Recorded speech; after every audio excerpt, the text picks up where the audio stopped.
Air vice marshal صاحب، your take on the matter, کس طرح سے آپ دیکھ رہے ہیں اس پوری کی پوری صورتحال کو؟ ایک تو پہلے ایم او یو، پھر جنگ بندی، چیزیں آگے بڑھ رہی ہیں، اور یہ بیچ میں بہت مرتبہ کوشش ہوئی اس نماز جنازہ کی، جب کوئی پازز آئے یا جنگ بندی تھی تب بھی یہ ایران کی طرف سے کوشش کی گئی کہ یہ نماز جنازہ ادا کر دی جائے، لیکن یہ ممکن نہیں ہو پایا۔ اب 28 فروری کی تاریخ سے لے کر ایک عرصے کے بعد یہ سب کچھ ہونے جا رہا ہے۔ آپ کیا کہیں گے؟ آپ کی کیا پریڈکشن ہے؟ How much is the risk factor in it, اور there is no risk factor? نہیں، ڈیفینیٹلی جی، گیون دی ہسٹری کہ اس سے پیشتر جو بھی جنگ کی اخلاقیات ہوتی ہیں یا انٹرنیشنل کنونشنز کی پابندیاں ہوتی ہیں، امریکہ اور بالخصوص اسرائیل تو اس کا کوئی پاس نہیں کرتے، اور ان سے آپ کسی طرح کی بھی جو شرانگیزی ہے اس کی توقع تو ہمیں ہمیشہ رکھنی چاہیے۔ لیکن میں یہ سمجھتا ہوں کہ اس کی پروبیبلٹی کم ہے اس سٹیج پہ، جتنا یہ جو امن پروسیس ہے یہ جتنا پروگریس کر گیا ہے اسرائیل کی خواہشات کے بالکل برخلاف، کیونکہ یہ ایکچولی یہ جتنا پروسیس ہے یہ امریکن انیشیٹو پہ شروع ہوا ہے، اور امریکن ڈیسپریشن کی وجہ سے ہی یہ چیزیں ہونا ممکن ہوئی ہیں، اور پھر 47 سالوں کی ایک شدید دشمنی کے بعد کوئی آپس میں میوچول ٹرسٹ نہیں تھا،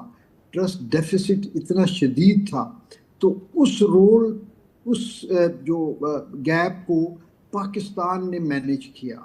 اور پاکستان کی بیک اینڈ فورتھ ڈپلومیسی سے یہ ممکن ہوا ہے، اور یقیناً اس میں جو دوسرے اسٹیک ہولڈر ہیں وہ بھی اگر ڈائریکٹلی نہیں تو انڈائریکٹلی پاکستان نے ان کو بھی اپ ڈیٹڈ رکھا اور آن بورڈ رکھا۔ تو میں سمجھتا ہوں کہ یہ پیس پروسیس تو جی بالکل چلے گا، کیونکہ یہ امریکہ کے لیے it is a kind of strategic pause. وہ جتنا بھی عرصہ یہ چلے، اس کے وقت کا تعین یا اس کی سسٹینیبلٹی پہ ہم کوئی کامنٹ اس لیے نہیں دے سکتے کہ اس پورے مسئلے کا جو بنیاد ہے وہ اس پیس معاہدے سے حل نہیں ہو رہی۔ دیکھیے، اصل تو مسئلہ جو ہے وہ فلسطین کا ہے، اصل مسئلہ تو گریٹر اسرائیل پلان کا ہے، اصل مسئلہ تو فلسطینی جو اپنے ملک سے دربدر ہوئے ہیں یا غزہ میں جو کچھ ہو رہا ہے، وہ پورے لارجر کانٹیکسٹ میں وہ سارے فلیش پوائنٹس تو اپنی جگہ موجود ہیں۔ یہ معاہدہ اور یہ ساری بات چیت تو ان چیزوں پہ ہو رہی ہے جو بائی اینڈ لارج امریکن یا ویسٹرن ورلڈ کے کنسرن تھے، یا ان کے زیادہ کنسرن تھے ایز کمپیئر ٹو ایران، اسرائیل۔ دو بڑی چیزیں اس میں سرفیس ہوئیں، ایک جو آپ کہہ لیجیے آبنہ ہرمز کا کنٹرول، وہ جنگ کی وجہ نہیں تھی، وہ جنگ کے نتیجے میں ایک سچویشن ڈیولپ ہوئی، اور اسی سچویشن کو جو ہے مینیج کرنے کے لیے جو ہے یہ بات چیت ہوئی۔ تو اب اس کا بھی کریڈٹ لیا جا رہا ہے کہ ہم نے وہ مطلب جو چیز جنگ کا سبب بھی نہیں تھی اس کو مینیج کرنا، اس سے اپنا فتح کا نوشن کریٹ کرنا، دس از ریڈیکولس۔ دوسری بات یہ ہے کہ جہاں تک ایران کا نیوکلیئر پروگرام، انریچمنٹ پروگرام، وہ ساری چیزیں کنسرن ہیں، وہ اس سے زیادہ بہتر جو ہے وہ مینیج ہو گئی تھی اوباما ایڈمنسٹریشن میں، اور وہ اس وقت تو ایران نے بڑی فلیکسیبلٹی دکھائی تھی، اور یہ ایک واحد ایشو ہے جس کے اوپر پورے نیٹو کنٹریز، یورپین کنٹریز، اور پورے انفیکٹ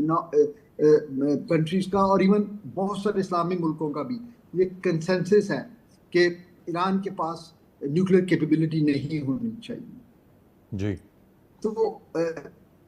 وہ اس وقت جو سولوشن تھا وہ زیادہ بہتر تھا۔ اب تو ایران نے اپنی بار ریز کر دی ہے، اب ایران یہ کہتا ہے کہ ہم بالکل زیرو پہ تو نہیں جائیں گے، ہم اس کو انٹرنیشنل اٹامک انرجی ایجنسی کے مطابق NPT کے جو ہمارے اوپر سگنیٹری ہونے کی وجہ سے بائنڈنگز ہیں اس کے مطابق ہم اس کو گریجولی مینیج کریں گے. تو اصل میں تو امریکہ نے کچھ حاصل نہیں کیا اس پورے نہ جنگ میں نہ اس امن معاہدے میں. انہوں نے تو وہی اپنی جو لاسٹ اسپیس یا پریسٹیج ہے اس کو ہی ریسٹور کرنے کی وہ کوشش کر رہے ہیں, جبکہ ایران از دی میجر بینیفیشری. ایران کو اگر یہ 2-3 سال کا موقع مل جاتا ہے, وہ اگر اپنے جو ٹریڈنگ ان کی جو پوٹینشیل ہیں انرجی ریسورسز کے, اگر اس کو وہ کیپٹلائز کر لیتے ہیں, وہ اپنے آئسولیشن بریک کر کے دنیا میں فری اکانومی میں اپنا ٹریڈ کریں گے, تو ایرانی جتنی ریزیلینٹ قوم ہے اور جتنا انہوں نے سیکھا ہے ان تمام پابندیوں میں, وہ تو اتنی تیزی سے ترقی کریں گے کہ میں یہ سمجھتا ہوں کہ وہ ایک ویری نیئر فیوچر انشاءاللہ, اگر یہ پروسیس کچھ عرصہ چل جائے اللہ کرے, وہ ایک ایمرجنگ ریجنل پاور کی حیثیت سے اس پورے انڈین اوشن ریجن میں, گلف میں وہ اپنی پوزیشن جو ہے وہ اسٹیبلش کریں گے. آلرائٹ جی, بالکل صحیح. میں ڈاکٹر یاسر صاحب کی جانب آنا چاہوں گا. یا سب اب معاملہ یہ ہے کہ ابھی تک چیزیں بیانات کچھ اسی طرح سے جاری ہیں, کس کے پاس کنٹرول ہے. باقر کالباف صاحب کا بیان تھا کہ امریکہ کو آبنائے ہرمز میں مداخلت کی اجازت نہیں دیں گے. پھر آبنائے ہرمز کا جو انتظام ہے وہ ایران کے اختیار میں ہے, سینٹ کام کے نہیں. لیکن آن دا ادر ہینڈ جو ڈونلڈ ٹرمپ ہیں وہ 12 ممالک کے ساتھ مشرق وسطیٰ میں کوششیں کرنے کے لیے بالکل مسلسل ریڈی ہیں, ایکسرسائزز اینڈ چیزیں, تاکہ اسٹریٹ آف ہرمز میں کسی قسم کی رکاوٹ نہ آئے. تو یہ ٹرسٹ ڈیفیسٹ ہے, دیٹ از اسٹل دیئر. کچھ اور وجوہات ہیں, اٹ ول ٹیک ٹائم چیزیں کچھ بہتر ہونے میں. How do you see it, یا یہ بس ایک فلیش پوائنٹ ہے, کسی بھی وقت دوبارہ سے چنگاری بھڑکے گی اور آگ لگ سکتی ہے؟ دیکھیں, یہ تو ارسلان جاری رہے گا. اس کی وجہ یہ ہے کہ دونوں کے انٹرسٹ جو ہیں وہ آف کورس ڈفرینٹ ہیں اور ریجنل ریالٹیز بھی ڈفرینٹ ہیں. میں شروع کرتا ہوں کہ پریزیڈنٹ ڈونلڈ ٹرمپ یہ کیوں کر رہے ہیں. اور ان کی کرنے کی ریزن ایک تو یہ ہے کہ وہ اس بات سے ان کے اوپر بہت پریشر ہے امریکہ میں بھی اور امریکہ سے باہر بھی, کہ جتنی انفلیشن ہو رہی ہے امریکہ بھی اس سے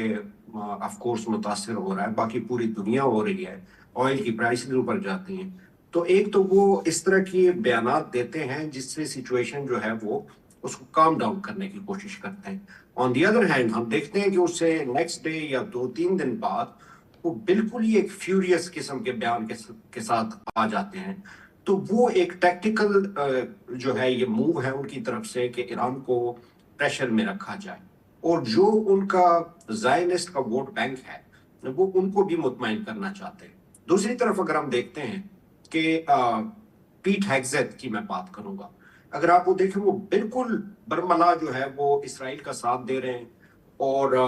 اس طرح کے بیانات دے رہے ہیں کہ جس طرح وہ اس امن کے حق میں ہی نہیں ہے سرے سے.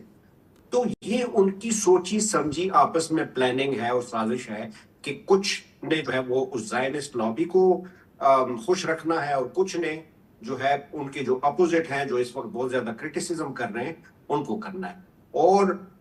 دوسرا یہ ہے کہ وہ یہ پورٹرے کرنا چاہتے ہیں کہ جس طرح وہ ایک اچھی بارگیننگ پوزیشن میں ہیں, جبکہ دنیا پوری نے دیکھ لیا ہے کہ کس طریقے سے امریکہ کا کیا حال ہوا ہے. ایران کی طرف سے یہ سب کچھ اس لیے ہو رہا ہے, وہ اسٹریٹجک بھی ہے اور وہ ریئلسٹک بھی ہے. وہ کس طرح کہ جس طرح ابھی وار کے کانسیکوینسز میں ایران کو بہت بڑی اپرچونٹی ملی, انہوں نے اسٹریٹ آف ہارمز کو ایز لیوریج استعمال کیا. وہ ایران ہرگز نہیں چھوڑ سکتا, اور اس کی ریئلسٹک ریزن یہ ہے کہ نہ ہی امریکہ اور نہ ہی اسرائیل کے اوپر ٹرسٹ کیا جا سکتا ہے, کیونکہ یہ بیک سٹیبنگ امریکہ نے اور اسرائیل نے ایران کے ساتھ پہلے وہ 2 دفعہ کر چکے ہیں, تو وہ بالکل جو ہے وہ ان پہ ٹرسٹ نہیں کرتے. اسی وجہ سے ہم نے دیکھا ہے کہ پاسداران نے انقلاب کی وہ اس حق میں ہی نہیں تھے کہ یہ پیس پروسیس شروع ہو, کیونکہ وہ کوئی انڈرسٹینڈنگ ایران کے ساتھ ڈیولپ کر لی ہے. تو یہ جی سی سی کے یہ جو 2 ممالک ہیں, شاید ایک آدھ اور, ان کو یہ خطرہ ہے کہ چونکہ اسٹریٹ آف ہارمز سے ہی ساری تجارت ہونی ہے, وہ ایران سے کیوں اجازت مانگ کے جائیں. یہ بہت بڑی ان کو ایک پرابلم ہو رہی ہے, اور میرا خیال ہے ایونچولی ان کو یہ کرنا پڑے گا کسی نہ کسی صورت میں. کسی قسم کی مینجمنٹ ایران کے ہاتھ میں یہ دینی پڑے گی, ادروائز یہ سچویشن جو ہے یہ خراب ہوتی رہے گی. اور جہاں تک لیکن یاسر صاحب یہاں پہ تو تعلق معاملہ یہ ہے کہ یو اے ای تک جس پہ سب سے زیادہ حملے ایران کرتا رہا ہے وہاں سے بھی کوششیں کی جا رہی ہیں ایران کے ساتھ اپنے معاملات سیٹل کرنے کی, اگر یو اے ای نے آگے چیزیں اپنی چلانی ہیں, کیونکہ بہت بڑا جو میجر ڈینٹ ہے وہ تو یو اے ای کو پڑا ہے اس وار کا سب سے زیادہ. تو وہ اتنی مار کھانے کے بعد بھی, let me put it this وے, یا اتنا ان پر حملے ہونے کے بعد بھی they're still trying to settle things down with Iran at the moment. So why these other two countries that you have mentioned, کہ یہ کیوں نہیں معاملات بہتر کرنا چاہیں گے یا کیوں نہیں کر لیں گے؟ ان کی اپنی اسٹریٹجک کیلکولیشن اس وقت یہ ہے کہ وہ ایران کی جو بڑھتی ہوئی طاقت ہے یا جو اس کا لیوریج ہے اس پورے ریجن کے اندر وہ بڑھتا جا رہا ہے, اور امریکن انفلوئنس بھی بہت زیادہ ہے, شاید وہ بھی کسی حد تک روک رہا ہے. ابھی بھی دیکھیں نا کہ 2 دن پہلے سینٹ کام نے بحرین کے اندر 12 جی سی سی ممالک کو بٹھایا اور کسی قسم کا جو ہے انہوں نے ایک ایگریمنٹ کیا ہے. کتنا وہ فروٹفل ہوتا ہے وہ تو آنے والا وقت ہی بتائے گا. یو اے ای کے بارے میں آپ کو یہ بتاتا چلوں کہ سب سے زیادہ اس کو ڈینٹ ڈالا, آپ بالکل صحیح کہہ رہے, اور انہوں نے بیک چینل کوئی نہ کوئی